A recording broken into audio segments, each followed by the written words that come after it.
bienvenidos a un episodio más. Y el día de hoy tenemos un invitado muy especial. Tenemos aquí a mi amigo Sergio, creador y fundador de Geek Santuario, así que nos va a hablar acerca de todo el tema de Funkos. Y bueno, sin más, empezamos. ¿Qué tal? Buenas noches, gracias por la invitación. Mi nombre es Sergio Santos, nos conocemos justamente por el negocio que tengo que se llama Geek Santuario. Bueno, a lo que nos dedicamos es a la venta de figuras de colección, principalmente Funko Pop, aunque también otras figuras como de marcas como YouTube, Kingdom, etc. ¿Lo estás coleccionando actualmente? ¿En algún momento ya estás coleccionando? Sí, de hecho sí. Así inicié el negocio, inicié coleccionando, no digamos una línea en particular, sino personajes específicos que me gustaban. Me acuerdo que coleccioné inicialmente, o me compré una figura de Negan de Walking Dead, ¡Wow! que era mi personaje favorito cuando salió en la serie, que en esa época la seguía. También me compré uno del Power Ranger verde de Tommy, la primera línea de los Power Rangers, de los Mighty Morphin Power Rangers, y el V de Vendetta. ¿Y cuál fue lo máximo que llegaste a coleccionar? Y llegué a tener un poco más de 100 pops cuando me metí de lleno a coleccionar la línea de Marvel Studios. Más o menos en la época que salió Infinity War, por ahí. Yo no tengo nada, bueno, tengo de Ghost Rider nada más de Marvel, pero en sí no colecciono mucho de Marvel. Es una colección bien grande. Y aparte que es muy cara. Sí, es una colección que tiene películas y películas, cómics, series, sí, digamos esos tres, películas, cómics y series. Es Sí, muy costoso. sí. ¿Dejas de ir coleccionar porque te apasiona más el tema de la tienda? ¿Vendiste tu colección también por eso? Sí, fui vendiendo mi colección poco a poco, principalmente porque a veces también algunos clientes me pedían algunas figuras que yo tenía en mi colección y me parecía a veces un poco ilógico traer la figura con el riesgo que implica importarla, ¿no? Claro. Como siempre, teniéndola yo en mi colección, siempre diciendo, bueno, luego la vuelvo a conseguir. Algunas sí las volví a conseguir, otras ya no, principalmente por un tema de espacio, porque como la tienda pasó a ser parte muy importante de mi vida, entonces me ocupaba todos los espacios posibles y más. Entonces al faltarme espacio, tuve que sacrificar el espacio de mi colección. Yo te confieso algo, a mí me causó mucha intriga cuando te vi en este evento, ahora fue ese último, nada más en Navidad, que hiciste en el Parque de las Aguas, que mencionaste algo acerca de la venta en Ripley, en Saga. Comenzaste a hacer e-commerce. Sí. ¿Cómo fue toda esta experiencia del e-commerce? ¿Se vende muchísimo más por la plataforma que te brinda Ripley o Saga o también por la plataforma que es la venta en Marketplace o la venta por los grupos de Facebook? Está enfocado en diferentes públicos porque por las redes vendemos más al público coleccionista, que es el público que compra habitualmente todo el año, que está coleccionando una o más líneas en específico, como por ejemplo Marvel, y compra no solamente figuras que le faltan, que ya hayan salido, sino también figuras nuevas que se van anunciando, con preventas o pidiendo que se lo traigan a pedido. Y por el lado de vender por e-commerce, como en plataformas como mencionas, que vendemos por Ripley y por falabella.com, es un perfil de un cliente, digamos, no tan coleccionista, sino más un cliente que compra para esporádicamente, para regalos, para Navidad, que es una fecha en donde se vende muchísimo, pero no está tan enfocado en el tema del coleccionismo. Diríamos que son públicos que sí se necesitan de ambos. Antes, cuando yo inicié el negocio, Claro. pensaba, hay que enfocarnos solamente en el coleccionista y no traer figuras o muy económicas o lo que se denomina en el mundo Funko Pop los Funko Pop regulares, que son los más económicos y que salen abundantemente. Pero con el tiempo entendí Que no. que es importante tener ambos mundos. Exacto. ¿Por qué? Porque Es un negocio. Aparte de que sí, o sea, principalmente porque es un negocio, pero también porque un coleccionista puede muchas veces pasar por ser un cliente, compre una sola vez o que incluso le regalen una figura y que ahí inicie el mundo del coleccionismo. Viéndolo por ese lado, no podés descartar a nadie y decirle, no, mejor esta persona no es coleccionista, es mejor no venderme, ¿no? Que realmente le vendemos a todos. Sí es importante también contar que tenemos una base de clientes frecuentes que se llama, o la que le denominamos el Club, el GC Club. Ajá, que a la que tú perteneces, por ejemplo. También pertenecemos ahí todos. Ajá, es un grupo que tenemos de clientes frecuentes, de coleccionistas. Con este grupo tenemos casi 4 años y no solamente son clientes para mí, sino también ya somos amigos, nos conocemos, hemos tenido reuniones juntos, hemos tenido eventos, por ejemplo, para Halloween, de hecho acá también. Hicimos en la terraza, claro. Ajá, un evento acá. Tratamos de tener la mayor cantidad de momentos de fraternidad porque compartimos gusto, ¿no? Compartimos una afición. Siempre es importante retroalimentarnos. A la gente le gusta mucho mostrar sus colecciones o hacer a veces algunas consultas. ¿Dónde mandaste a hacer tu mueble? Cosas del día a día. Además también es un grupo sólido y es muy interesante porque tú lo gestionas de una forma muy diferente.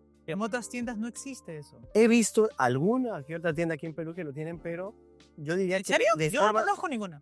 Mira, justamente el hecho de que no mucha gente conozca. Eso que yo compro bastante. Sí, Yo creo que no le meten demasiado interés, eso es uno, a fomentar la interacción. Una comunidad. Exactamente, de eso se trata, de generar una comunidad, en este caso de coleccionistas, y también la actividad en lanzar noticias, nuevos lanzamientos, no solamente del coleccionismo, sino de todo el mundo geek, películas que van a salir, series, que en mi caso, por ejemplo, aunque no me alcance el tiempo para poder ver todo lo que quisiera ver y todo lo que va saliendo, siempre trato más o menos de mantenerme al tanto, de ver reseñas o de ver trailers, de saber qué cosa va a estrenar el próximo año, el próximo mes. Y también tiene que gustarte. Y también, obviamente, a mí, por ejemplo, yo soy un fanático de Marvel, sobre todo de Marvel Studios, no tanto de Marvel Comics. Y estoy súper al tanto de todo lo que lanza Marvel. Acabas de mencionar un punto muy importante. ¿Qué crees que le faltó a la tienda? Que fue una tienda que fue muy mediática aquí en Perú. Muy, pero muy mediática porque hubo un caso de estafa masiva. Porque fue un caso de estafa masiva. Ah, ¿te refieres a iToys? iToys. Estuvieron una tienda en Miraflores, luego tuvieron una tienda acá en Arenales, también en el centro comercial Caminos del Inca. Caminos del Inca. Ya. Sí, tenían 3. Esas 2 tiendas y estafaron a mucha gente. Sí. A mucha gente. Con muchísima plata. Y creo que hoy en día la tienda aún sigue en la plataforma en Google y sigue vendiendo. Creo que con una razón social habría que investigar ahí, pero bueno, ese es un caso que... Creo que falló. Sí. Porque fueron 2 hermanos. Sí. 2 hermanos que de alguna forma quisieron hacer un emprendimiento y por A o B falló. Alguien se fue del país. Y luego el hermano denunció al otro hermano por una estafa grande.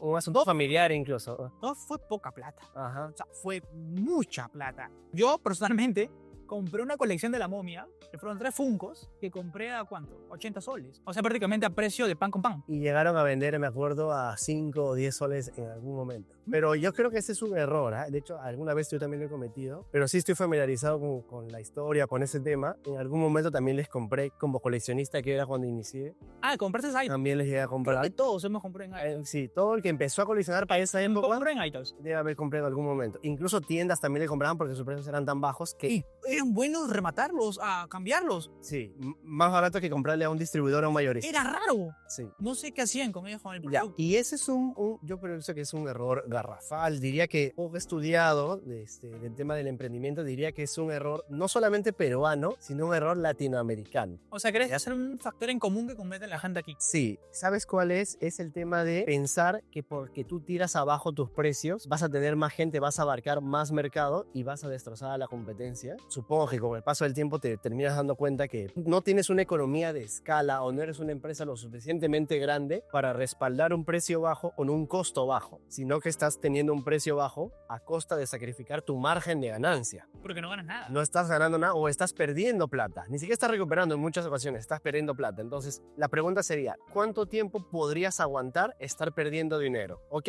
estás ganando clientes, te estás haciendo conocido, pero estás perdiendo dinero. Entonces, en algún momento no vas a poder perder más dinero y además la consecuencia también quizás a mediano plazo que la gente no ve, que yo lo he vivido en carne propia, es malacostumbras a veces a los clientes a malbaratar tus productos y digamos, si en algún momento vendes una figura a 10 soles porque estaba en remate, por A o B motivos, digamos que aunque no le estuvieses perdiendo dinero, aún en ese caso, tú lo que le estás comunicando al cliente y no te das cuenta es de que puede conseguir una figura a ese precio. Cosa que no es cierto. Que cosa que no es cierta o en todo caso es una excepción a la regla. Muy rara, ¿no? Es algo muy raro, pero el cliente no lo va a ver así, el cliente lo va a ver y va a pensar, o sea que esto es lo que les cuesta a ellos. En algún momento cuando se lance una nueva figura voy a esperar hasta que esté en ese precio para recién comprarla. Y es obvio que ese emprendimiento no va a poder subsistir el tiempo suficiente para poder llegar ni siquiera a poder vender todo su stock. Yo he llegado a escuchar un comentario, porque hay algo que se dice aquí en Perú, no sé si en otros países que muevan el tema del coleccionismo a otro nivel, como Estados Unidos, no sé,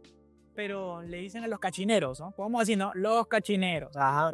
Ese término como tal Es común. es común. Yo he escuchado palabras claves de ellos, que dicen, no voy a comprar este Funko porque este Funko va a bajar. Ajá. Lo otro es, hay que esperar 3 meses que nadie más compre y este pata lo va a rematar. Claro. Porque va a querer recuperar su capital. Así que no lo compres, loco. Aguántate 3, 4 meses, hasta 5 meses. Ajá. Esa figura va a bajar porque no lo va a vender a ese precio. muchas veces tienen razón, muchas veces se equivocan, pero vamos al sesgo de que tienen de que, vamos, meterte en el mundo del coleccionismo es porque tienes que tener un poder adquisitivo Correcto. un poco grande. Sí, Quieran o no, suene raro o no, no es para todos. claro. No es para todos. De hecho, el coleccionismo Funko Pop, digamos, lo interesante que tiene es que es un coleccionismo que no es muy caro. E incluso hay bastante gente que colecciona otras marcas, otro tipo de figuras que son mucho más caras y a veces hasta llega a despreciar el coleccionismo de los Funko Pop, Y dicen que son unas tonteras. que son unas tonterías y lo que fuera, pero también lo que no se dan cuenta es que el reto del éxito de los Funko Pop justamente es que tiene muchas líneas, muchas franquicias. Diría que es la que más franquicias tiene de cual todas las marcas existentes, lo cual le da un abanico de posibles o potenciales coleccionistas enorme, ya eso es uno. Y dos, que las figuras comparadas con otras no son muy caras. Entonces realmente es el inicio del coleccionismo. Sí. Ok, cualquiera podría empezar a coleccionar. Obviamente, si ya te quieres meter de lleno a coleccionar a full, ya es un nivel un poco más arriba. De años. Y de comprometerte a estar comprando constantemente porque las figuras no dejan de salir nunca. Ni siquiera te diría cada semana. Probablemente diariamente se están anunciando nuevas figuras. Entonces, si vas a coleccionar, digamos, no sé, una serie que esté de moda ahora, Stranger Things, por dar un ejemplo, tienes figuras de la temporada 1, de la temporada 2, 3, 4... ¿no? Y cuando salga la siguiente temporada o la continuación, saldrán más figuras, pero cuando acabe la serie no implica que dejen de salir figuras. Claro. Podrían seguir saliendo figuras de las temporadas pasadas. Entonces, si te vas a, entre comillas, comprometer a coleccionar y vas a ser un coleccionista completista... Y eso causa ansiedad de mucha gente. Sí. Porque es como que escuchas muy frecuentemente, y me incluyo también, en que terminé de coleccionar una y ya salió. Ya sale de nuevo. Y es como que, pucha, tengo que comprar la otra porque quiero la colección completa. Y nunca llegas a tener la bendicha colección completa. Ese es... O si la tienes, es solamente por 3 meses, un mes. Es nada. Sí, es momentáneo. Ese es el dilema del coleccionista, pero diría que es el dilema del coleccionista en general, ¿ah? Porque hay gente que colecciona todo tipo de cosas, monedas, billetes. Yo colecciono monedas. Por ejemplo, ¿no? Cosas antiguas. Y la premisa que tienen es que, bueno, cierta o no, ¿no? Es de que un coleccionista siempre va a tener una dosis de infelicidad porque siempre va a haber una figura que le falte en su colección. Siempre, siempre. De repente no la tiene en su momento, pero en algún momento la va a llegar a conocer. Va a llegar a conocer de su existencia y la va a anhelar. Y no la van a poder tener porque es muy cara o muy rara o nadie la tiene o quien la tiene no la quiere vender. Digamos que es un mundo que tiene sus pros y sus contras. Hay que saber sobre ello. O sea, digamos que el inicio del coleccionismo en el mundo de Las figuras, es con Funko Pops normalmente sí. para poder recién arrancar con líneas mucho más grandes, porque hay líneas, he visto en esculturas de Dragon Balls, de Goku, así que te cuesta pues 1500 a escala. Eso ya es otro nivel de coleccionismo, ya eso ya es. Pintados a mano, con un nivel de detalle impresionante. O el tamaño también. Hay gente que llega a coleccionar cosas a escala 1:1. O sea, Alucinante. sí. ¿Te imaginas tener un Goku 1:1? 1:1. Es enorme. Imagínate, debe ser del piso hasta el techo. Pero obviamente tiene unos detalles alucinantes. Ya, pero ¿cuánto te cuesta ese Goku? Y no solamente es el... ¿Qué? Como 30.000 soles. Me imagino. Imagino que 30.000. Porque 25.000, 30.000. ¿cuánto te cuesta traer algo de Estados Unidos? Porque eso son figuras en cajas de cajas de cajas de cajas de Por cajas. supuesto. Traerlo eso a tu casa, más de que no llega al aeropuerto, del aeropuerto tiene que llegar a tu casa, el transporte a tu casa, el tiempo de armarlo y el espacio para acondicionar a eso Eso es importante. y limpiarlo, porque vas a tener que estar limpiándolo. Y eso es algo que los coleccionistas no valoran mucho, es lo que tú acabas de mencionar, el tema del espacio. Valoran a veces el costo, los precios, pero no se dan cuenta que empiezan a coleccionar y tienen que comprometer un espacio en su casa dedicado para poder poner esas figuras, porque de nada te sirve también tener una colección muy bonita, muy amplia y no tener dónde colocarla porque se deteriora con el tiempo. Bien, sí. Entonces tienes que tener cierto cuidado, tener estantes, un espacio en donde no le entre humo, no le dé el sol, para que no decolore las cajas. Se requiere cierta preparación. Franco, he invertido más o menos en proteger mis fungos, solo en Pop Shield. Ya, tú eres consciente. ¿Cuántos Pop Shield te he comprado a ti? Uf, cajas de cajas. Los Pop de Shield, cajas. para despegarlos, son los protectores. Los protectores de Funko Pops. Porque Son- los fungos se caen. Acá tenemos uno. El Pop Shield es una marca, ¿no? Realmente el producto sería un protector. Es un de- Acrílico. En este caso es de plástico, hay de acrílicos que son más duros. Justamente sirven para que no le entre el polvo, para que no se golpee, para conservarlo. Claro, que no se dañe. Aguanta muchas caídas. Sí. Espera que tienes el Funko Pop acá en la mano. ¿Cómo va este Funko de acá? Es un hit raro, un hit rarísimo. Ahí está. Ya, es un hit que ya viene a ser un grial desde que sale. Ajá, ¿Cierto? es un Pennywise con patas de araña. Para un poco hablar de estos, porque este es un Funko Pop particular, ¿no? Bueno, no lo he mencionado, pero existen figuras regulares que son comunes y exclusivas. Digamos, las exclusivas las consigues específicamente en tiendas de Estados Unidos o a veces también pueden llegar por distribuidor con un costo menor, con alguna que otra diferencia con el sticker. Y también hay figuras que están descontinuadas, que a su vez pueden ser o regulares o exclusivas, que su valor normalmente incrementa porque ya no se están produciendo. Digamos, se produjeron hasta, por dar un ejemplo, hasta el 2020 y las que existen, las del 2020 para atrás. Recientes ya no hay. Entonces, si tú quieres comprarlas, ya no le puedes comprar a una tienda como una figura nueva, sino tienes que comprarle o a un coleccionista o a una tienda que a su vez lo haya podido conseguir, digamos, de esas fechas para atrás. Entonces, más o menos así se divide. ¿Te parece si explicamos cómo nace el término NFT? Sí, por supuesto. O sea, nació primeramente no en Funko, No en Funko, de los NFT. de arte. Sí, es un mundo completamente aparte del tema de los NFTs. Significan básicamente como monedas no fungibles, no perecen, no se deprecian con el tiempo. Pero Funko entró de una forma alucinante. Sí. Porque los NFT ya no existen. Y si existen, ya bajaron mucho su precio. Dice que cuando inició el NFT, Era un... los discos de Justin Bieber, de muchos cantantes conocidos, ahora valen $1. Funko Pop como marca, como estrategia de negocio, hizo que esto se integre y que ahora esto funcione y que siga funcionando. ¿Cómo haces tú para que estos Funkos, que tú los ves en una laminita, porque expliquemos, estos Funkos vienen en cartas? Sí, para iniciar es una buena estrategia la que hizo la marca Funko. Primero es el respaldo como marca grande que tiene, sin menospreciar, pero teóricamente cualquier persona o cualquier empresa podría crear su colección de NFTs, pero no cualquier persona o empresa tiene respaldo de una empresa tan grande y con tantos años y sobre todo con una base de fanáticos tan grande como tiene Funko. Claro. Ok, eso es por un lado. Por el otro lado, ya yendo a la idea en sí, la forma en cómo funciona, que no creo que haya nacido de ellos tal cual, es muy probable que la hayan copiado quizás de alguna otra empresa, pero en la ejecución está el secreto del éxito. No creo que se le hayan copiado a nadie porque yo creo que son únicos en esto,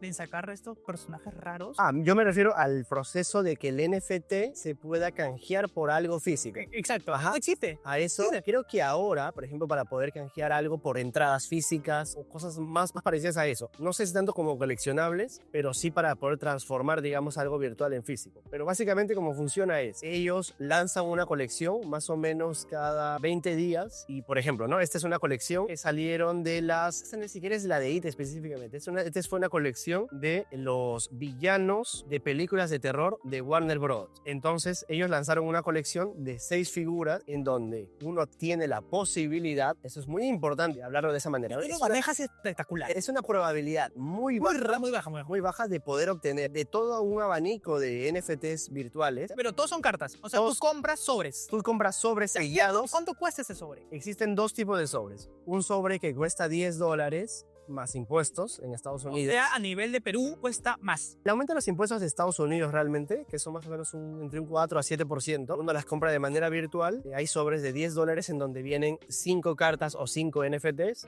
y hay sobres de $30 en donde vienen entre 15 a 17 cartas NFTs. Estas cartas que pertenecen a una colección, digamos, están divididas por categorías. Existen las cartas comunes, poco comunes, raras, épicas, legendarias, grial y royalty, que significa realeza. Bueno, es una carta especial. ¿Qué es ese Funko? Este de aquí es un legendario. Este es un legendario. Entonces eso es dentro de la escala que me comentas, está más arriba, un poquitito más arriba. Digamos que las 3 últimas escalas son las únicas que se pueden volver físicos. Wow, todo lo demás es solamente en internet. Se queda solamente en escala virtual. Obviamente, de las que se pueden volver físicas en cantidad hay mucho menor que las otras. Hablamos de una proporción de, si por ejemplo de una común hay 200.000 cartas, de una legendaria hay 2.000, por dar un ejemplo. O sea, es una diferencia abismal. Esto se podría asemejar, es un ejemplo que yo siempre doy cuando le explico a alguien que me pregunta acerca de esto, se asemeja mucho a abrir sobres de figuritas de un álbum para un mundial de fútbol, por ejemplo. Claro, pero en virtual. En donde la diferencia consistente sería, hay cartas que son mucho más raras de obtener, como unas troqueladas especiales, como quieras llamarlo, y hay otras que son súper comunes, que a todo el mundo les toca, que uno tiene muchas repetidas. Como los regulares en el mundo real. Como los regulares, correcto. Lo que yo me di cuenta cuando empecé en este mundo fue, si yo me dedico solamente a comprar y abrir sobre, me voy a estar dedicando a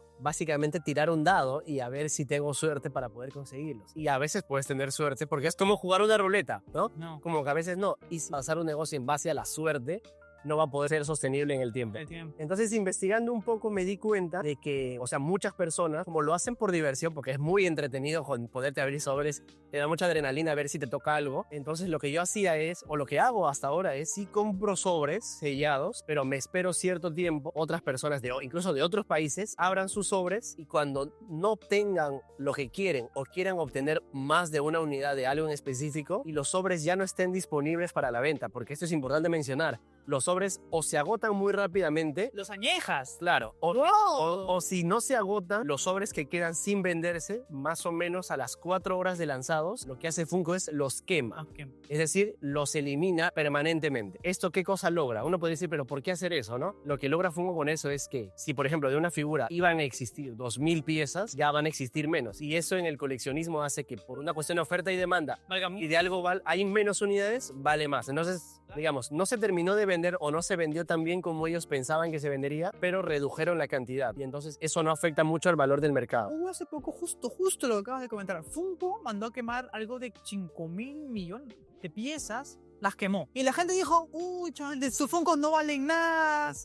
Es el final. No. Eso es estratégico. Es una estrategia de negocio que se mantiene muy bien, porque estás protegiendo el producto final y el valor que vas a manejar en el mercado. Yo entiendo que no es malo. Yo entiendo que mucha gente no lo va a poder entender por más de que se le explique. Le he dado vueltas justamente a esa idea y es que tienes que ser un coleccionista. Tienes que sentir el feeling. Ajá, para poder entender por qué lo hace, ¿no? Lo podríamos explicar quizás con un ejemplo, ¿no? Si de esta figura existe, digamos, actualmente 5,000 y vale $10, ¿qué pasaría si hay una sobreproducción y te lanzan al mercado unas 25,000 más? Y no solamente por el hecho de que no se puedan vender lo suficientemente rápido como ellos quieren por una cuestión de almacenamiento, las terminan o rematando o donando, que hay mucha gente que dice, pero en vez de quemarlas o botarlas, ¿por qué no las donar? Lo que pasa es que si tú las donaras, para efectos obviamente comerciales, aquí no quiero que se malinterprete como lo vendes del lado quizás ético o moral. O como que me suena el dinero. Claro, no. Lo ven por ese lado, pero ellos lo ven como una estrategia comercial y dicen, claro, si yo las regalo, muy probablemente esas personas a las que les ha regalado lo terminen vendiendo, no, claro. Y lo van a vender quizás a $1 o $2 y lo que va a pasar es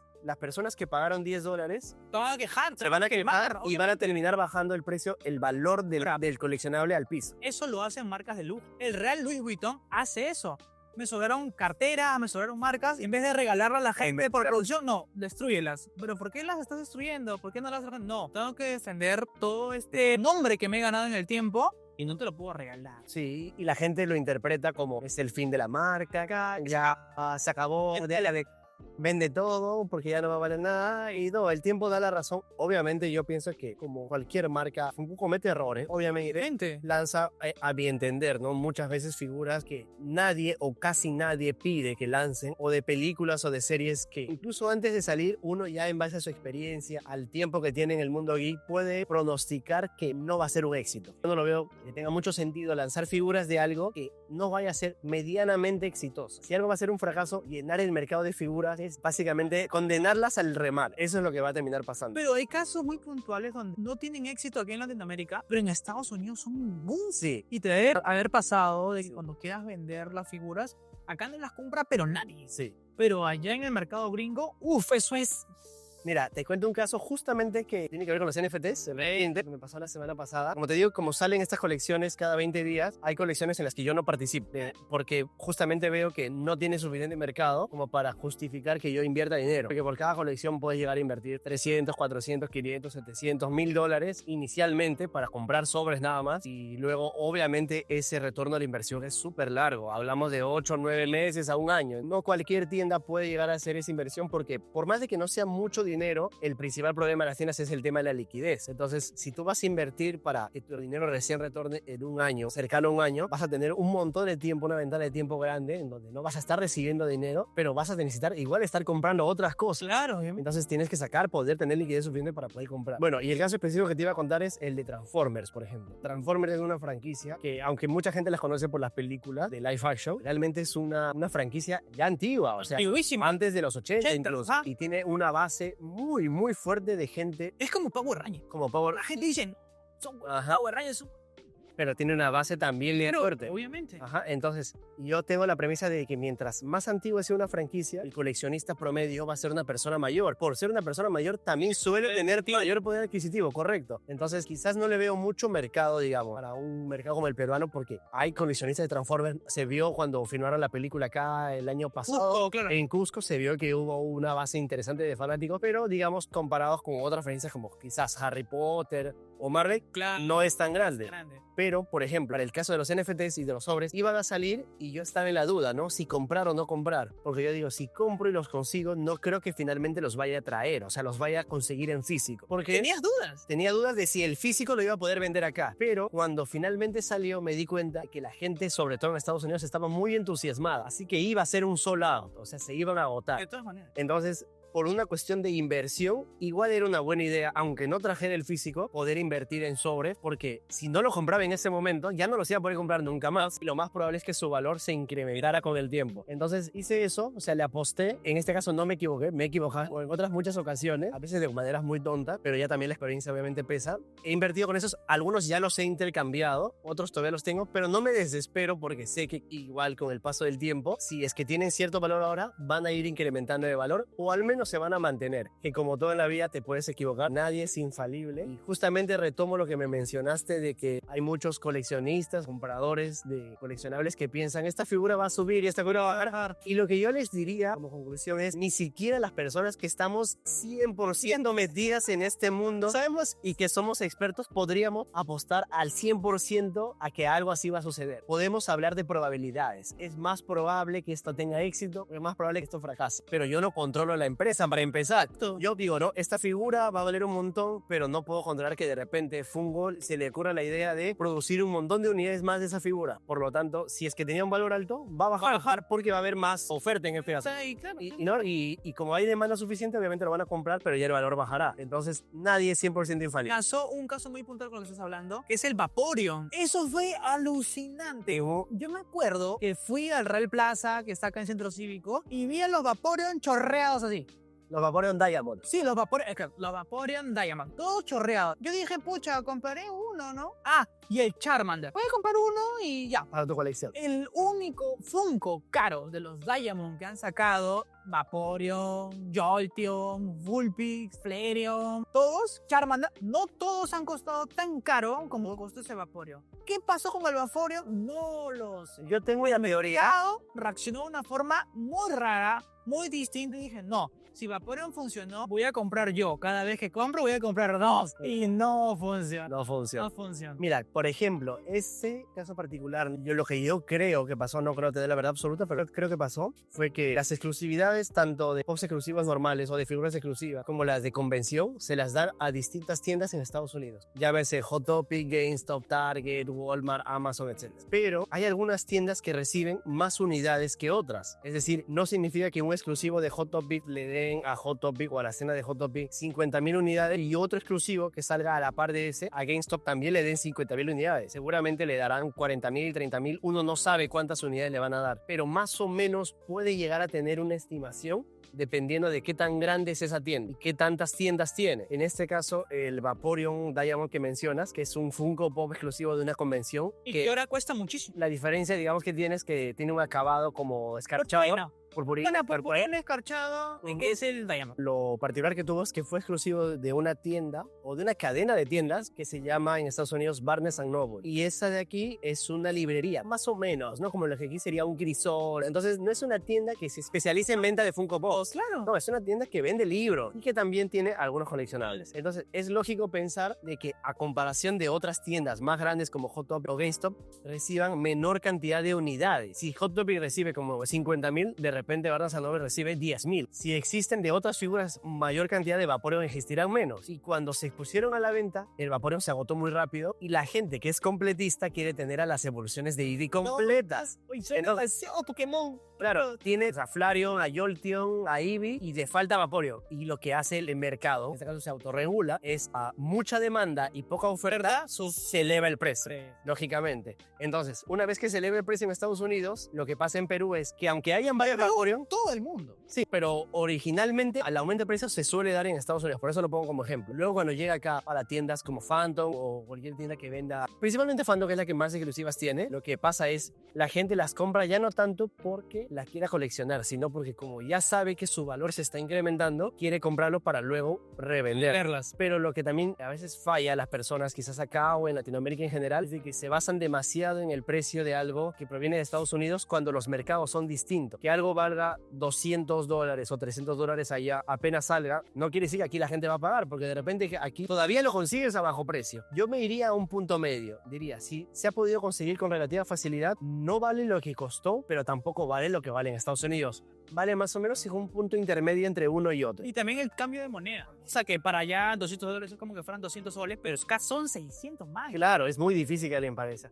Hay casos... Más o menos por ese rumbo, pero volviendo al tema del NFT como tal, que es un ámbito un poco común de Poco aflorado que conozca. Sí, no mucha gente... Un poco desconfiado. Yo personalmente fui muy desconfiado, incluso te dije, ¿no? Si me vas a vender NFTs, por favor, quiero algo que sea físico. Me explicaste un poco, ¿no? Todos los NFT en algún momento van a ser físicos, solamente los raros. Claro. Los rarezas, los exclusivos. Y dije, ok, véndeme eso porque todo lo demás, personalmente, yo no quiero coleccionar NFTs. Solamente quiero los Funkos físicos. Ajá. Y eso es lo raro.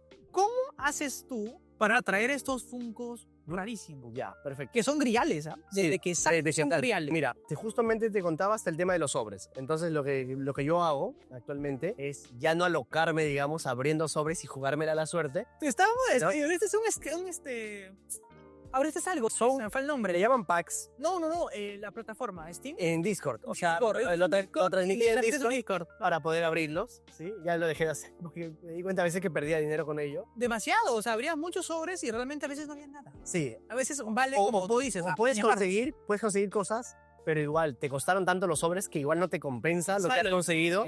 Ajá. O como también puedes abrir un sobre y tener una suerte tremenda y conseguirte 2 griales en un solo sobre. No sabes. Porque como están protegidos con tecnología blockchain, como cualquier NFT, un sobre sellado es imposible de poderlo hackear y de poder saber ese contenido hasta poderlo abrir. ¿Y tú crees que Funko tenga un algoritmo ahí como para decir, este sí es el... Yo creo que sí se basa en completo azar. Yo creo que sí los distribuye bien. Tengo fe, Sí le tengo fe, y además que las plataformas que utiliza son bastante confiables. De hecho, yo utilizo 2 plataformas para esto, en donde se compran los sobres y ahora también se pueden comercializar y abrir. Es una plataforma que se llama drop.io, drop con 3 P's. Es ahí donde se compra cuando salen los sobres por primera vez, y donde los comercializo con mayor frecuencia es una plataforma que se llama Atomic Hub, que utiliza como criptomoneda para poder basar el valor de los NFTs, una criptomoneda llamada WAX, WAX. Digamos que el WAX tiene a su vez una conversión en dólar y tu NFT basa su valor en el WAX. Entonces eso quiere decir que tu NFT tiene 2 formas de ganar o de perder valor. La primera forma es que gane o pierda valor por oferta y demanda, como cualquier figura.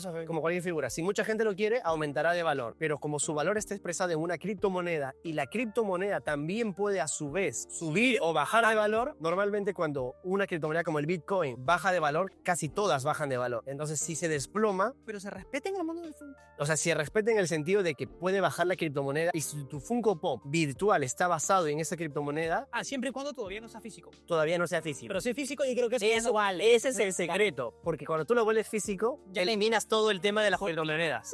Por si en cuenta en moneda real, es como que, oye, papá, esto son 1000 piezas en el mundo y así quieras o no quieras o baja eso. Exactamente, porque esto lo que te indica este sticker justamente es que lo has conseguido con el proceso de NFTs. Pero ya no es una NFT, Claro. no fue un NFT en su momento. Retomando lo que comentaba, llego a conseguirlos intercambiando, comprando, vendiendo y esperando el tiempo suficiente para poder canjearlo, porque no es que lo consigues y ya lo puedes canjear, tienes que esperarte más o menos alrededor de unos 4, 5, 6 meses hasta que Funko te dé un periodo de canje, un periodo nada más, te dice, Si no lo conjas en ese periodo, ¿qué pasa? lo pierdes. Ya me pasó también, ya me pasó. O lo pierdes. Ajá. O sea, ¿no hay forma de recuperar eso? No hay forma, si le mandes correos o lo que fuera, ya no lo puedes recuperar.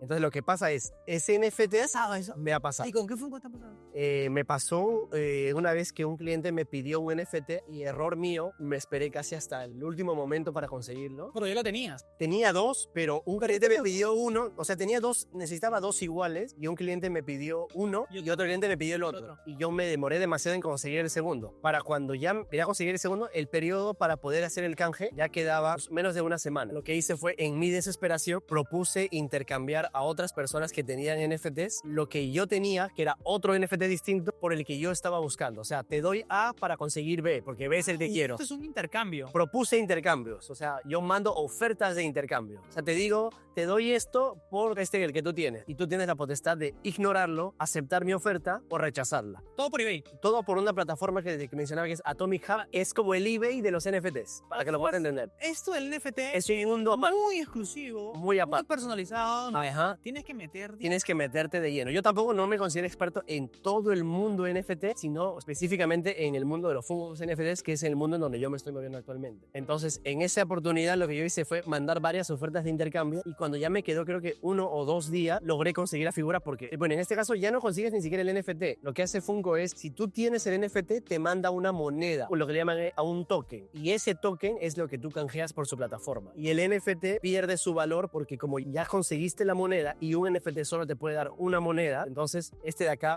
pierde su valor porque ya no se puede canjear por uno físico, ¿entiendes? Y el que conserva la moneda en ese periodo de intercambio es el token como tal. El que conserva el valor, perdón, es la moneda. Obviamente pasa ese periodo y la moneda ya no vale prácticamente nada. Y es lo que me pasó. Y yo conseguí lo que necesitaba, lo canjeé, pero me olvidé de cancelar mis ofertas de intercambio. La mayoría de personas que le había mandado no me las aceptó, pero hubo una persona que supongo que se le venció el tiempo y me intercambió su moneda que él ya no podía canjear por la moneda que yo tenía, que aún todavía no había llegado su periodo de canje. Entonces cuando me di cuenta, Reino. me quedé sin mi NFT y con una moneda que ya no se podía canjear.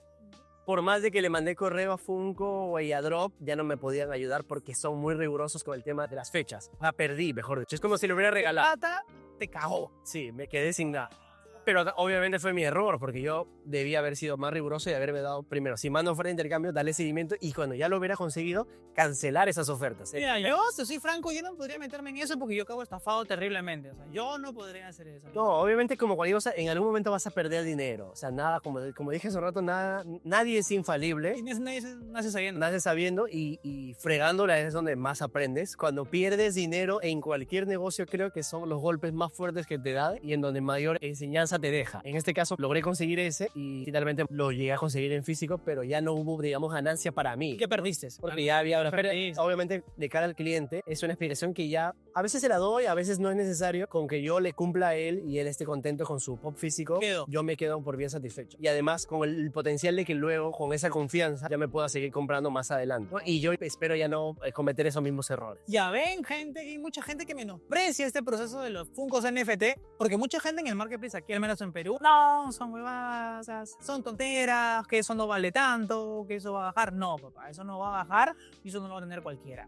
Así que tienen que valorarse todo este proceso que va a lo largo, porque, como ha dicho Sergio, hay muchísimas plataformas, muchísimas formas de que puedas perder, o sea, hay mucho riesgo. Y ese riesgo vale un costo. Por supuesto, el riesgo en general de cualquier negocio, a ver, teóricamente uno podría traer sus propias figuras y no comprarlas a una tienda, podría importarlas, podría hacer todo el proceso. Y a veces uno se pregunta, ¿por qué pagarle de más y darle un margen de ganancia a una tienda, por ejemplo, en vez de hacerlo yo mismo? Pero quizás no se dan cuenta de que cuando se lo compran a una tienda, se están ahorrando no solamente el trabajo de traerlo, sino se están ahorrando el riesgo que implica. Porque cuando uno importa cosas, algo puede llegar o golpeado o se puede perder en el camino. Pero el punto clave, tú que has importado tanto, han habido ocasiones que tú has comprado cajas enteras de Funko que te vienen 6 y tenía que venirte el Chase, Glowing, Dadar, Grial y nunca vino. ¿Cómo reaccionas en ese momento? Porque yo soy franco, si fuera tú, yo abro, voy a ver a mi Tanjiro Glow Chase porque he comprado mi caja de 6, abro. Veo Galactic Toys, 1, no hay, 2, no hay, 3, no hay, 4, no hay, 5, no hay. Saco el sexto y no hay, yo tiro la mierda, o sea, lo tiro. Porque no hay forma como reclames eso. Sí. No lo puedes reclamar. Puedes tratar de reclamarlo a veces, o sea, mucho depende de la tienda y de qué tan grande sea y qué tan bueno sea su atención al cliente, de si te va a atender el reclamo o no, y también de mandar las pruebas respectivas, que en este caso serían fotos. Obviamente a mí también me ha pasado eso, que no llega una figura que esperabas que llegue. A veces te pueden hacer incluso una devolución parcial, pero aún así no te compensa. ¿Por qué? ¿Qué de importación? Porque de repente tú compraste, como para el ejemplo que pusiste, compraste esas 6 figuras y aunque te devuelvan el valor de una figura, tú no Ya ya las vendiste también. Claro, o de Pasar que ya las vendiste. puede pasar que la hayas prevendido. Que te confiaste y dijiste, ok, he comprado de 6, 2 bloques o 4 o 5 bloques de 6. O sea, tengo 5 chase. Ajá. Y ofreces, tengo 5 chase. Los vendiste todos. Coño, No alcanza. ¿qué haces? Y luego tienes que comprar. Bueno, ahí realmente hay 2 caminos. Depende mucho de la situación. El camino número 1 sería explicarle al cliente lo que ha pasado y esperar que sea comprensivo contigo, devolverle su dinero y esperar que no se moleste, que pueda entender la situación. Lo que te perjudica de todas formas. De todas maneras. En Porque. el tema del Funko, Ujú. todo sube de precio así. Ajá. Lo que te compraste en preventa vale un precio. Y puede valer más. Compraste después, ya vale X. Ajá. Más. Eso por un lado, y también que pueda afectar el prestigio de tu página, de tu tienda, etc. Marca. Por el otro lado, lo que yo he hecho muchas veces es, si es que tengo un margen que me permite poder aún conseguirle la figura, obviamente sacrificando el margen, pero tampoco perdiendo dinero, es decir, llegando más o menos al costo, trato en lo posible de podérselo conseguir. Y si aún así no me da, que me ha pasado, por ejemplo, con alguna figura que se me haya perdido, que también pasa, que las figuras en importación, sobre todo en épocas festivas como diciembre, se pierden figuras porque hay tanta paquetería en Estados Unidos que por ahí alguna figura se pierde o alguien se la agarra o lo dejan en la puerta y no tocan la puerta, muchas cosas que pueden suceder. Entonces, para casos así específicos, yo le he explicado al cliente, esta figura se ha perdido, ¿no? O ya no va a llegar, te podría devolver tu dinero o te puedo dar otra opción, ¿no? Y puedo conseguir nuevamente esa figura, pero ya va a costar un poquito más. Si tú quieres, lo manejamos de esa manera y pagas la diferencia, pidiendo las disculpas del caso, o si no, te devuelvo tu dinero. Haciéndole entender y muchas veces mostrándole pruebas de lo que estoy hablando, porque es muy difícil a veces que te crean. Y también por eso es muy importante trabajar el tema de tu marca, ¿no? Porque cuando ya tienes una marca reconocida, tienes muchas opiniones favorables, muchos clientes satisfechos, es más fácil que cualquier cliente te crea cuando tú le cuentas algo que te ha pasado, algo trágico en este caso. Normalmente cuando nos ha pasado a eso a nosotros, los clientes son comprensivos con nosotros y muchas veces me dicen, sí, tráemela, pago la diferencia, no hay problema. Y aunque yo ya no esté ganando dinero, aún con esa diferencia, no esté perdiendo tampoco, o sea, estoy recuperando nada más, igual se la traigo por una cuestión de no querer quedarle mal al cliente. Pero igual, no todo está bajo mi control.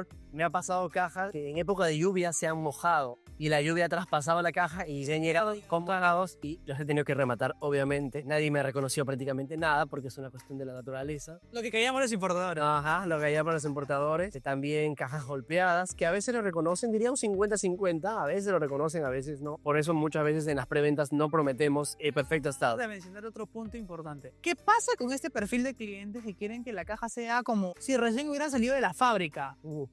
Son demasiado exagerados y con eso, pero exagerado. Mira, yo soy franco, yo colecciono, si no me ya normal.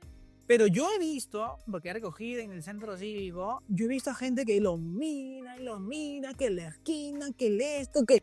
Es más, he visto que alguna gente en un Superman que llegó, le falta un poquito de pintura ahí en el pecho, en la S, le falta. El que vendía fue como un... ¿Qué voy a hacer? ¿Qué cosa que ya? O sea, ¿qué hago yo? No tengo nada que hacer, ¿cierto? Es porque eso deviene... Es más, los acabados de Funko no son tan buenos. No son tan buenos. Eso es lo primero que habría que entender, ¿no? Y no lo entiendo. Si vas a coleccionar una figura que no sea muy cara, o que mejor dicho, que su precio inicial no sea muy caro, si la consigues cara es porque ya no se produce como lo expliqué anteriormente, ¿no? Pero su precio inicial es bastante económico comparado con cualquier otro coleccionable. Basándome en eso, diría que no es muy coherente que tú exijas una calidad A1 en una figura que es económica, porque obviamente se produce a gran escala. No es igual con una figura Funko Pop a un Hot Toys, por ejemplo. Claro. Que lógicamente cuesta muchísimo más. No es lo mismo que le puedes exigir en cuanto a calidad, por ejemplo, en el detalle de la pintura. Ya, con lo cual no estoy diciendo tampoco que vas a aceptar una figura que esté terrible, incluso eso lo podrías llegar a reclamar, pero los que importamos tampoco es que por una falla de pintura podamos reclamarle a Funko y ellos no vayan a mandar otra figura de reemplazo. No pasa así. Ellos... Más, un Funko que tú tocas y abres, ya Funko que la compras. Sí, normalmente te dicen que las fallas de pintura son algo usual, o sea, son parte de... A veces incluso mencionan que la caja es parte del embalaje de la figura y no parte como la figura como tal. Entonces, que no aplica poder reclamar por el estado de la caja. Eso depende mucho de la tienda, realmente. ¿Os te han dicho eso? Sí, muchas veces. Le podéis en la marca. ¿Qué marca te ha dicho esa estupidez?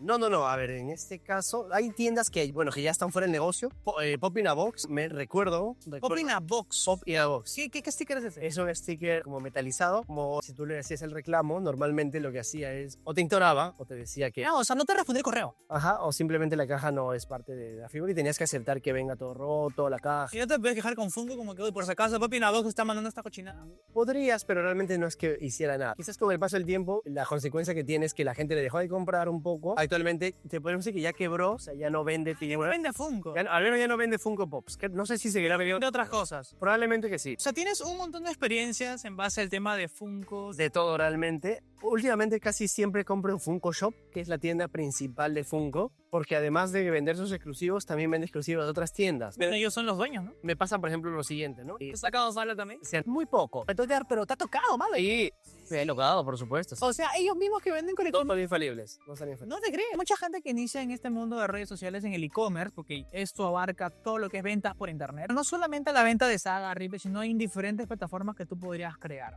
Ahora, como lo que dice Sergio, no es necesario llegar a tener todos estos canales, al menos que los puedan sustentar. Mucha gente llega y dice, quiero vender un producto de aquí, tengo que darme Facebook, Instagram, TikTok, todo, pero te va a dar el personal y la gente y la gestión y el tiempo para poder manejar todo eso, porque mantener solo una red social es una chamba de postproducción, de gente que sabe, es un tiempo. Hay que saber atender, además. Ahora que mencionas eso, me acuerdo del punto que mencionaste hace un rato de iToys, me preguntaste qué fue lo que hicieron mal. Es eso precisamente lo que yo creo. Tratan de abarcar demasiado mercado cuando todavía no están lo suficientemente preparados para ello. Yo sé de buena fuente que hizo iToys. Primero, bajó sus precios, con lo cual abarcó un mercado más grande y comenzó a abrir tiendas, supongo prestándose dinero, y luego comenzó a hacer muchas preventas a precios bajos que implicaban comprar lotes enormes, incluso comprar lotes completos. Masivamente. Si tu margen de ganancia es bajo, digamos un 5%, 10%, es un margen bajísimo, y algo en algún proceso te sale mal, por ejemplo, en el caso de ellos, su declive fue en la pandemia. Puede haber pasado que se le hayan atrasado productos, que se le hayan retenido productos, que hayan utilizado el dinero de las preventas para aperturar tiendas. Entonces, habrá llegado a algún punto, pienso yo, en donde se dieron cuenta que no estaba haciendo negocio. Lo ético hubiera sido sincerarse con la gente y decir, no tenemos liquidez, vamos a ir devolviendo el dinero, aunque sea de a pocos, y cerrar el negocio. Lo que ellos intentaron es igual tratar de salvarlo, entre comillas, pero al tratar de salvarlo, le cumplieron a unos pocos y le fallaron a muchos. Y ya se fue haciendo un efecto bola de nieve, ya le debía a proveedores, le debía a todo el mundo, se terminó creo que yendo del país, vendiendo su departamento el dueño, y creo que el hermano todavía tiene su negocio, él dice que ya no tiene nada que ver. El otro hermano era un conchudo. Mierda.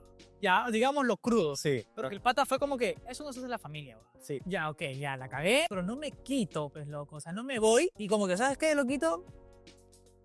Hablamos ya. Ya no te devuelve tu plata. Eso pasa, ¿sabes? Sí, o sea, fregó a su hermano, a proveedores también, seguramente que no les pagó. Y quedaste en casa, probablemente. Y la marca se fue al diablo. De hecho, Te quedó grande. era una marca grande, pero yo diría, o en todo caso la enseñanza que sacaría de esa experiencia es el que mucho abarca, poco aprieta. No puedes tratar de abarcar tanto, tan rápido, porque para poder hacer eso necesitas experiencia, necesitas dinero, no agarrarte el dinero de los demás. Que creo que muchas O sea, veces no puedes trabajar con dinero ajeno, sino con un capital tuyo propio. Claro, debería ser propio, o en todo caso, si vas a trabajar con dinero de preventas o dinero de otras personas, tienes que tener algún respaldo que te permita poder cubrir eso para que si algo sale mal en algún momento, no le debas a la gente. O sea, lo puedes tomar si quieres verlo de esa manera. No digo que sea lo correcto, pero en un caso extremo, si quieres hacerlo, tómalo como una especie de préstamo, pero tienes de dónde devolver. No lo tomas como un dinero que es ya 100% tuyo y si algo sale mal, no me frío yo, sino lo frío a los demás, los perjudico a los demás. ¿Y cómo manejas el tema del envidia?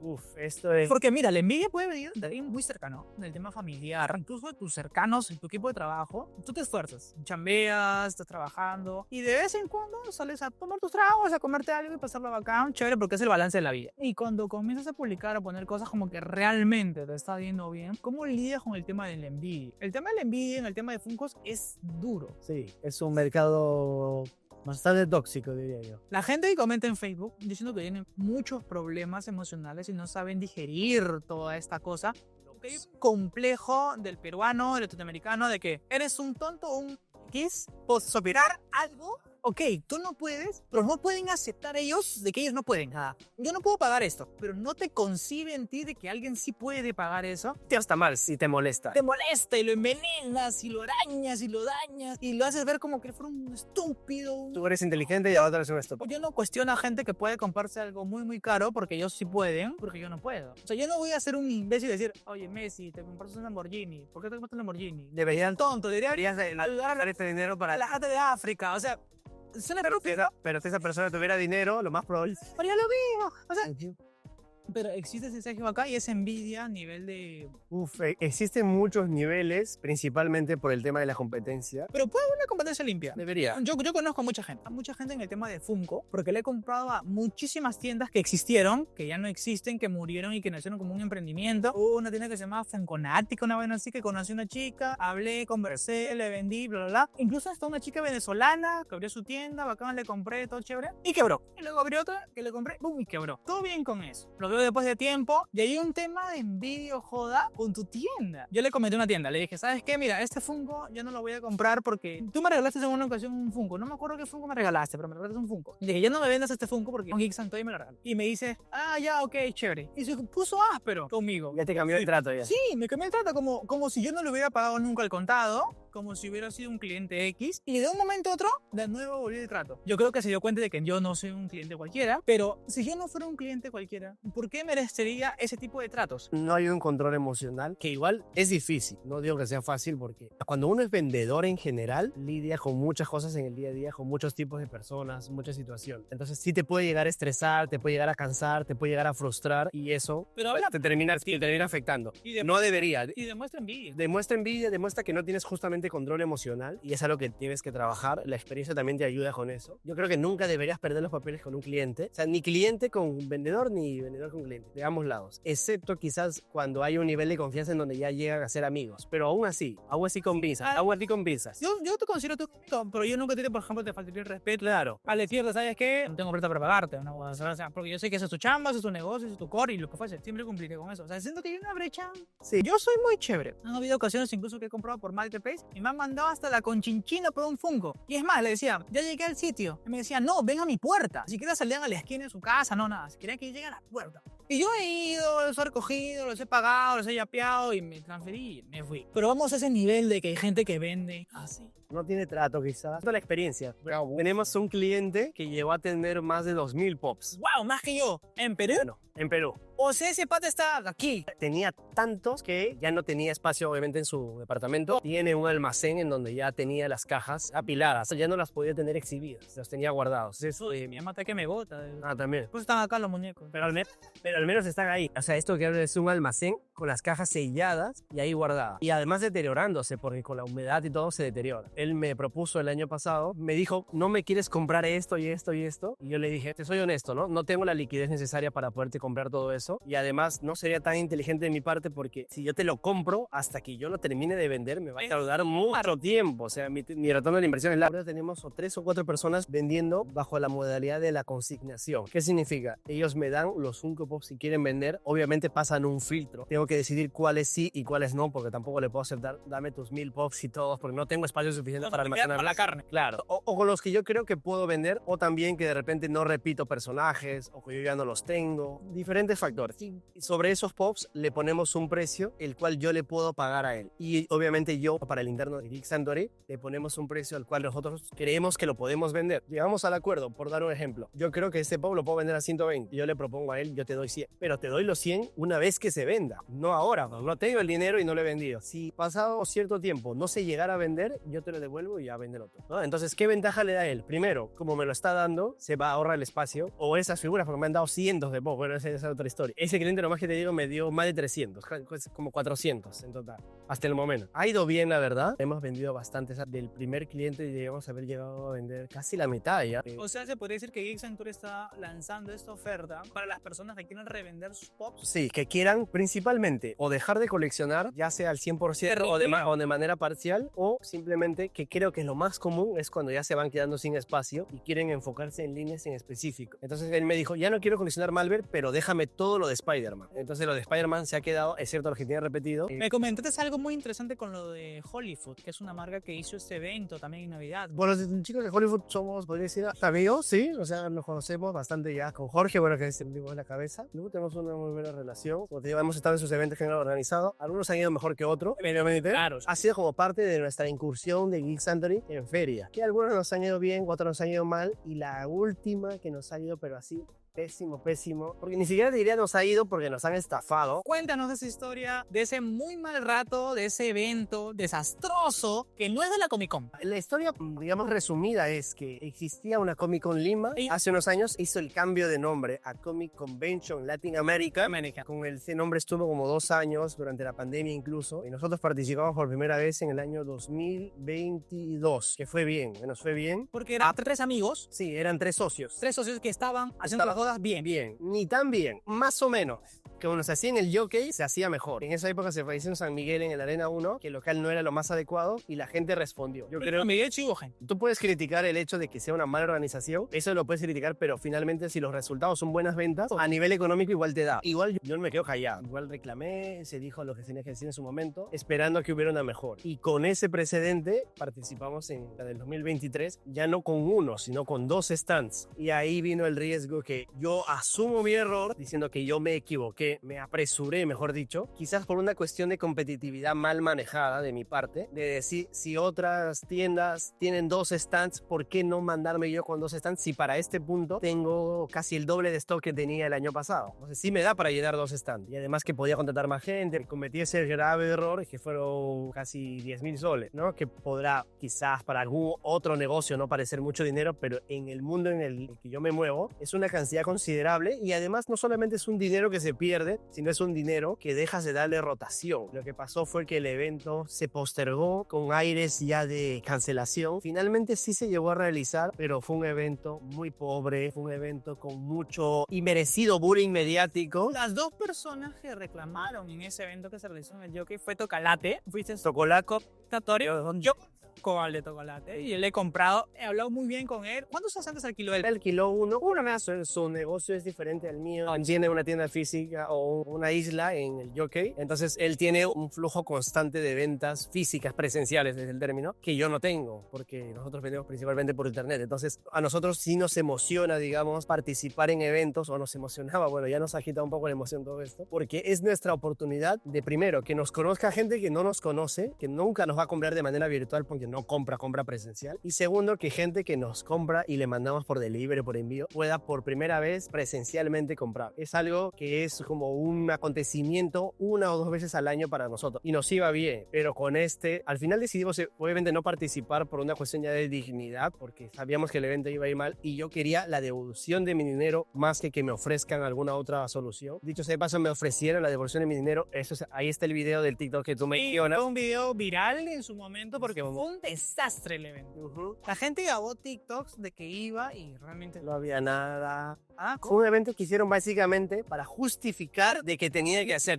La gente que participó perdió dinero porque no vendió prácticamente nada, y los que no participamos perdimos toda nuestra inversión. Sí. Y habían TikToks que decían, apoyen a los que han alquilado para que compren porque ellos... Pero estos últimos 2 días, eso fue bien por la gente que lo hizo, que intentó apoyar a las personas que alquilaron los stands, pero realmente, estamos haciendo eventos, eso no te salva de nada, porque es como un, ok, cómprame una chapita para justificar que perdí 8.000 soles. No.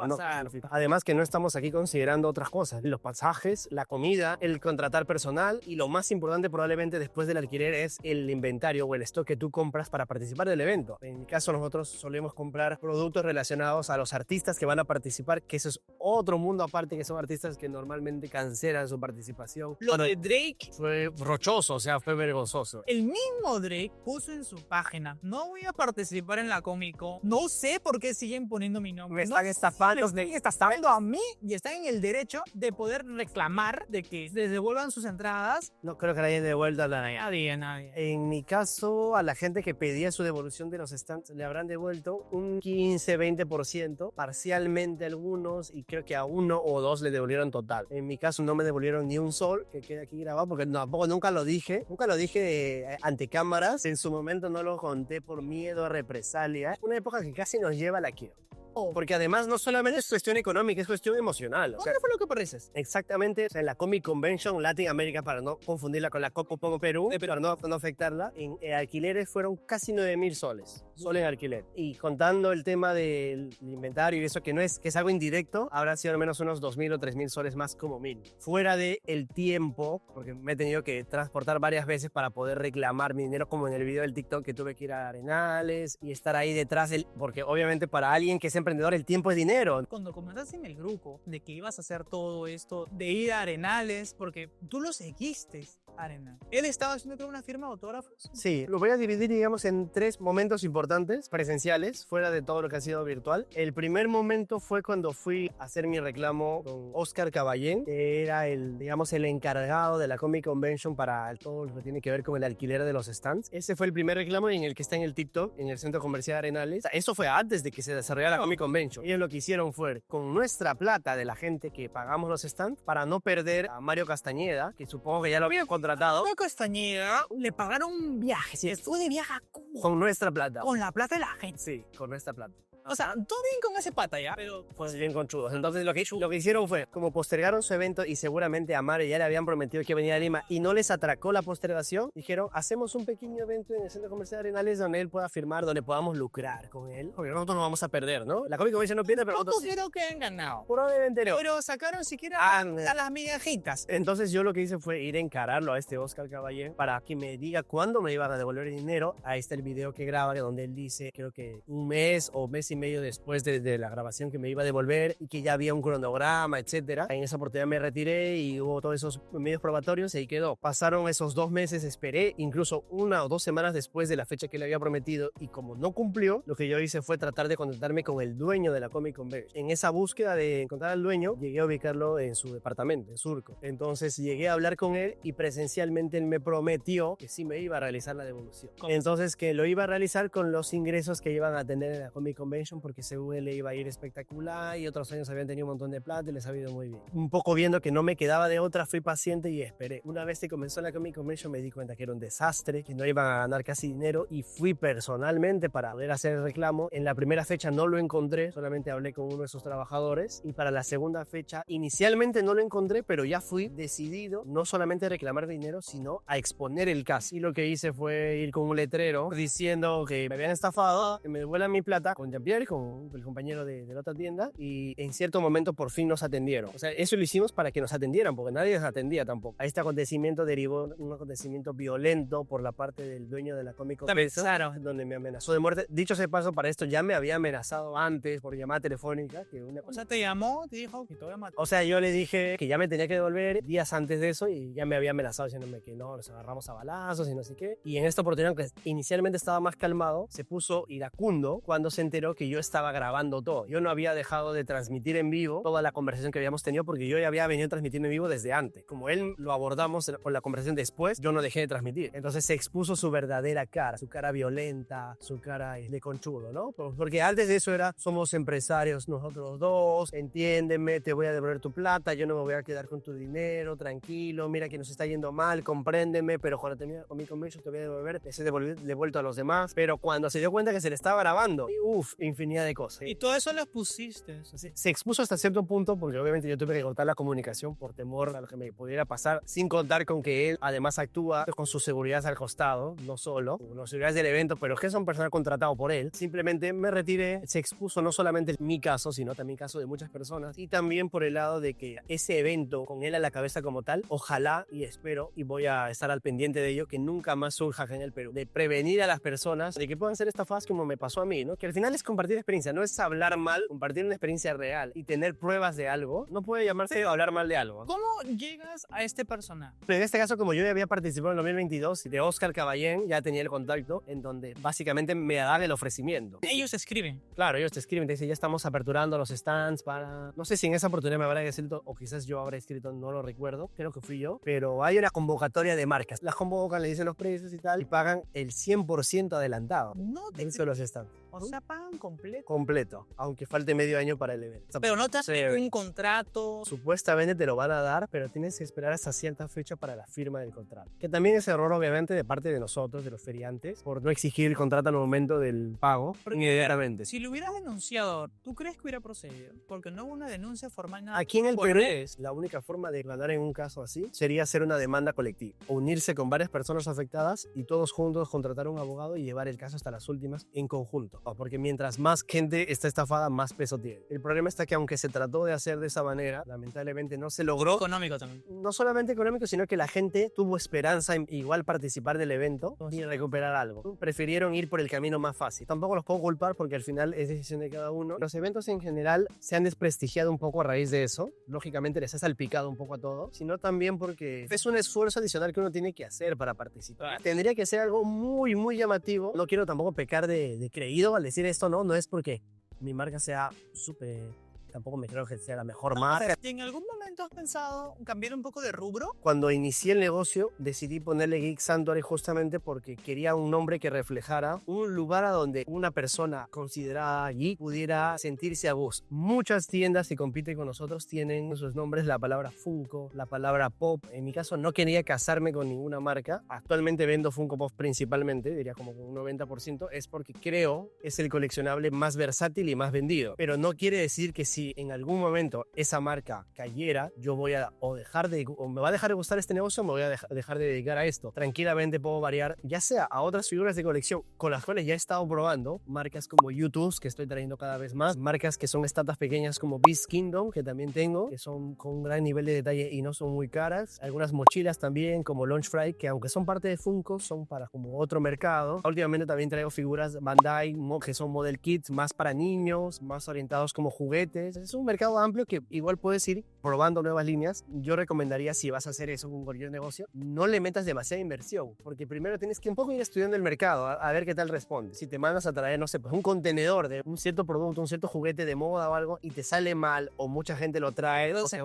vas a perder en grande. En cambio, si vas probando poco a poco, no hay apuro finalmente. O sea, el mundo geek no está reduciendo, se está aumentando cada vez más. Tienes que tratar en tu camino, que es lo que yo al menos estoy apuntando, a llegar a algún punto en donde, como dices, tengas algo, tengas un respaldo, que por ejemplo, aunque yo sé que en mi página yo no publique nada un día, me van a llegar al menos unos 2 o 3 clientes a preguntarme algo, porque el trabajo que yo ya he hecho antes, el prestigio que yo he ganado hace que al menos esté acá en Perú lo suficientemente posicionada para que si alguien busca algo, me tenga como referente. Y aunque no me compre, me va a ir y me va a preguntar. Yo no necesito ir y decirle, oye, estoy aquí, ven, búscame, porque por el trabajo ya previo van a venir. De repente yo no tengo lo que él quiere, pero lo voy a atender igual bien para que si en algún momento quiera volver a comprar, pueda regresar. Diga, no le compré, pero no está de más. Por ejemplo, alguien me pregunta, ¿tienes algo? Le digo, no tengo esto, pero mira, eso que estás buscando o no existe o es muy caro, o si lo buscas, te lo puedo traer a pedir, etcétera. Me dice que no, no importa, pero ya le di un extra. No le dije, no lo tengo. Yo diría que lo más importante, y de hecho lo que hasta ahora no he podido aprender a delegarlo, en mi negocio en particular, para nada digo que sea para cualquier negocio, saber qué comprar y qué no comprar. Más difícil que la venta en sí es el proceso de compra, porque como el coleccionable es un producto limitado, si tú compras cosas que la gente no quiere, te ensartas. Y si tú compras algo que es muy deseado, no solamente le puedes ganar el promedio, el margen usual que le puedes ganar, digamos, un 20-30%, sino tranquilamente puedes marginar 100, 150%, a diferencia de otras cosas. Entonces, el proceso de llegar y la experiencia de saber, salen 100 cosas, pero de esas 100, 95 no compro y solamente 5 compro, es lo más importante. Y solamente puedes saber eso volviéndote un enfermo, sería la palabra,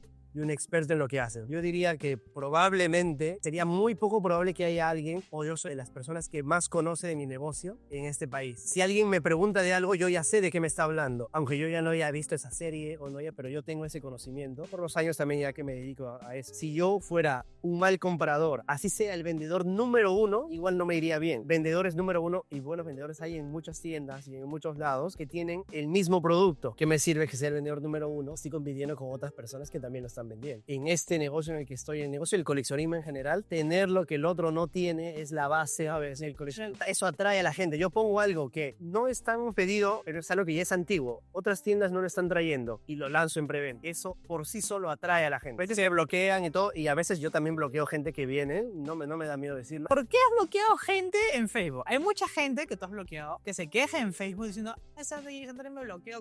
¿Son faltosos? Te cuento un caso particular. Una persona que había creado su tienda viene a preguntar por una preventa que nosotros teníamos de un pop de Batman. Yo ya sabía que venía de una tienda. Me escribió al WhatsApp, lo recuerdo. Y esta persona pregunta... ¿Por qué? Porque lo había visto alguna vez publicando, si no me equivoco. Era obvio que lo que él quería era saber a cuánto lo estaba vendiendo yo para ponerlo a 5 o 10 soles menos y hacerme la competencia. Yo creo que estoy en mi derecho de elegir si responderle o no responderle. Nadie me obliga a darle una respuesta obviamente. Y yo considero que no darle una respuesta no es faltarle el respeto, bajo mi perspectiva. Entonces simplemente no se le respondió. El no responderle generó odio en él. Tanto odio que fue a dejarnos una mala opinión a la página y diciendo como que se creen, que no responden y no sé qué, no atienden, pésima atención. Eso es envidia, ¿no? Eso es envidia. Es envidia. Porque intentan dañar tu imagen en base a una actitud que no te corresponde. No puedes calificarme atención si ni siquiera te he atendido. Es más, hasta se me podría perder un mensaje porque soy humano. No soy un robot respondiendo. Agarré y le respondí, pero de una manera mucho más elaborada. Le dije, no consideramos que se le haya faltado respeto en ningún momento. Simplemente estamos evitando responder su pregunta. Y si usted desea de alguna manera ponerle precio a sus productos, le aconsejamos hacer una investigación de mercado, utilizar otros medios. Algo así fue mi respuesta. Yo prefiero pecar de muy formal a pecar de muy informal. Y no sabes qué loco te puede tocar que te deja una mala opinión, te hace hasta un vidente y todo, el tema de las redes, puedes no hacerle nada a alguien o hacerle algo que tú consideres que no le está faltando el respeto, ¿no? Y esa persona que hiere y te resiente y lo que fuera. ¿Sabes qué me dijo? Me respondió el comentario que le puse y me puso que qué clase de acosadores somos como para decir que él tiene su negocio, que no es cierto y no sé qué. Era tan ingenuo que su negocio tenía su correo electrónico, su nombre de él. Era tomar un pantallazo de, oye, mira, si es tu negocio.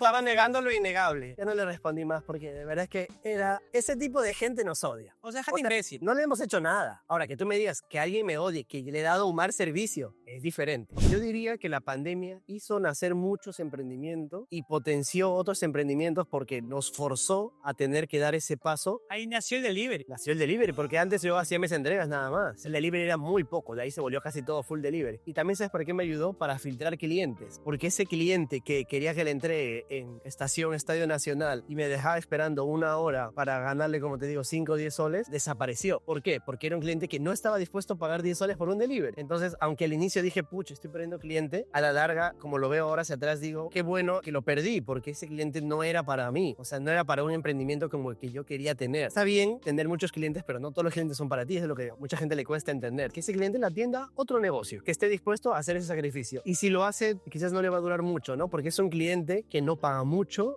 Es que hay mucha gente que tú denominas cachinero, lo que mencionaste hace un rato, que no es cachinera porque no pueda, es cachinera porque no quiere. Sí puede pagar un poco más. Y es que tiene esa idiosincrasia del peruano regatero, que te quiere ganar y te dice, si tú le dices 80, por quererte ganar te va a decir 70, pero si tú le hubieras dicho 70, te hubiera dicho 60. Es decir, ni siquiera tiene en la mente un referente de cuánto es un buen precio. Simplemente, él le dices A y por ganarte te va a decir menos. Porque yo a veces también compro, obviamente, ¿no? A veces hay gente que me vende sus figuras, lo que sea, y si yo veo que alguien me da un precio y yo veo que ya es un buen precio, ya no le regateo. ¿Por qué le voy a querer regatear si ya es un buen precio? Es el mejor precio de lo que yo quisiera, pero ¿por qué lo voy a abusar? Es ilógico, ¿no? Pero hay gente que tiene esa mentalidad, creo que va mucho con el peruano, pendejo, de que te quiere ganar, ya sí o sí, pero por 5 soles te pelea, pero le estás dando tal facilidad, no importa, pero tienes que llegar hasta este punto. Por ese tipo de razones también muchas veces prefiero las ventas virtuales, porque yo utilizo esa táctica de habla primero, pierde, y cuando ya no tengo nada que decir, ya no le agrego, pues, ¿no? O sea, queda ahí, y si me dejan visto y no dice nada, no importa, porque si yo sé que no lo consigue, va a regresar y me va a preguntar, pero presencialmente es así como lo dices, no puedes hacer eso, y me ha tocado cuando hay eventos, simplemente me pide de vaca y no le doy y se quedan mirándome. Me quedamos mirándonos ahí 6 minutos, 10 o no sé. Él quiere que yo hable para que le diga, ya señor, ya. Pero yo no voy a dar mi brazo a torcer porque de repente ya le di una rebaja y él quiere más. O sea, me está abusando ya. Para eso en ventas, ¿sabes cómo se llama? Son tus herramientas de cierre. Para cerrar la venta. Si lo necesitas usar, lo sacas. Las redes sociales como Geek Sanctuary son